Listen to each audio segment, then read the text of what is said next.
felt for a while, I have to come up, I have to come up. There was this pull, I have to come up. And then I was thinking, what is the question? What is the question? What is the problem? I can't find any problem. I really can't. Of course I see things still play out sometimes. They're not true. But it's like with your grace, more and more, it's seen when it's not me. More and more, sometimes still not, but more and more. Yeah. And all I just knew wasn't coming up here. I just have to speak from this moment. I can't prepare what I'm going to say. I can't speak something. This is very good. And actually, in a true living, you don't have to prepare.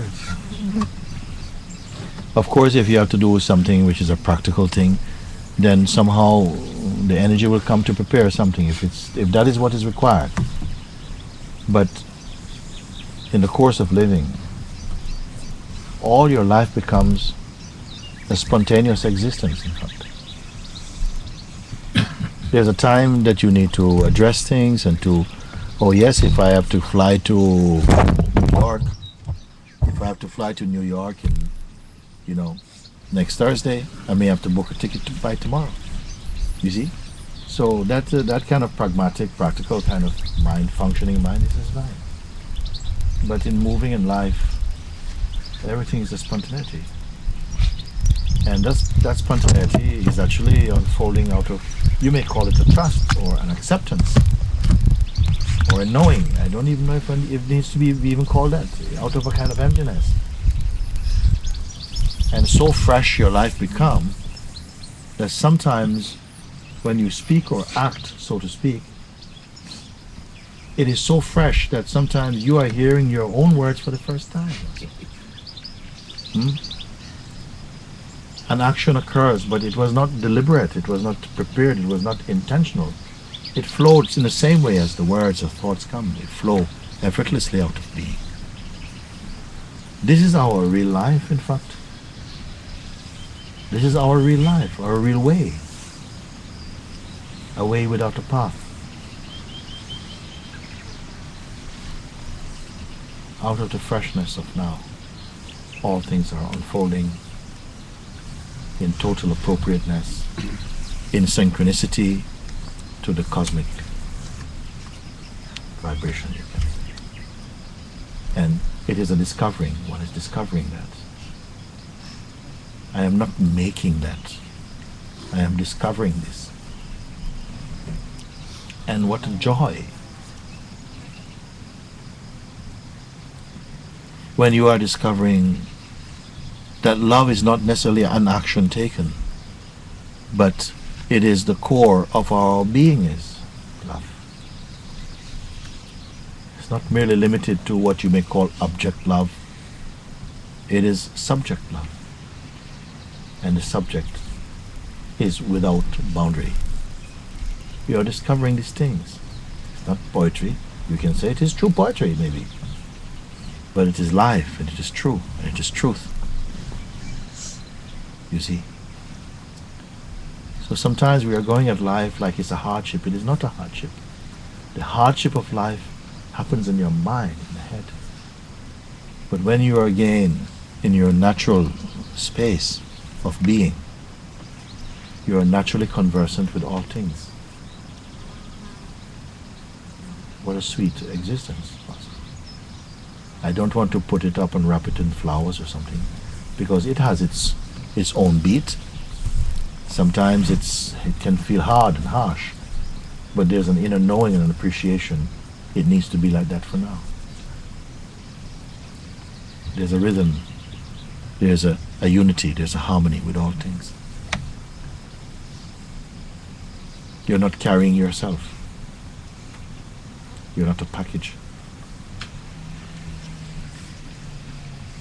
You have the feeling, I am in this body, but also this body is in me, in my being. It's a natural knowing. It's not a force, it's not a contrivance.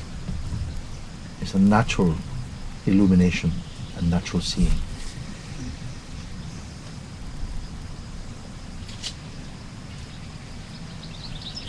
And a natural sense of letting go is taking place also.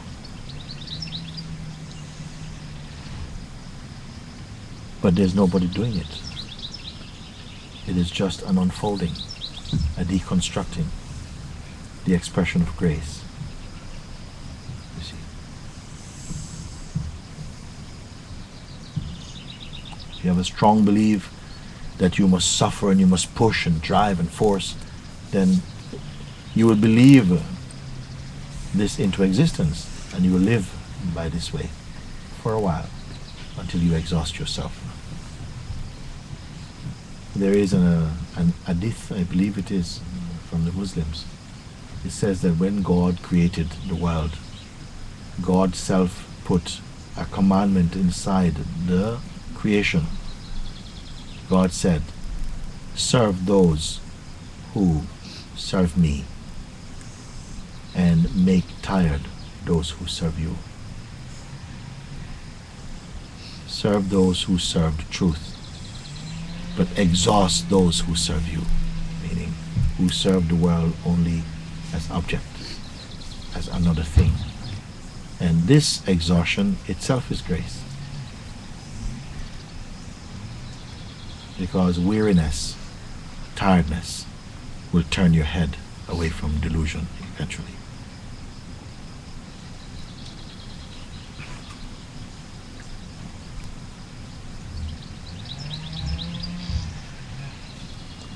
Our whole life is a song of love.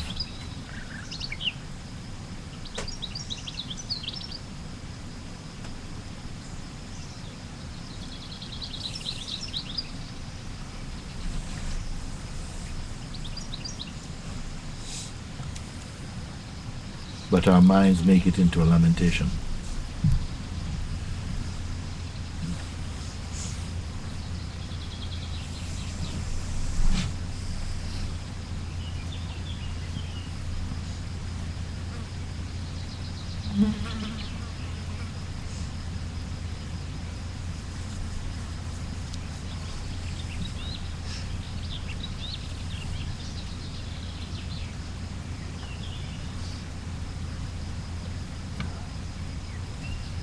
There is a presence, somehow, of the energy of grace. Many can feel it. It's not a teaching, it's not a learning, it has no pride. It's a subtle vibration. Our place is just to say yes to that. Come, do your work. And it will wash or sweep this house clean.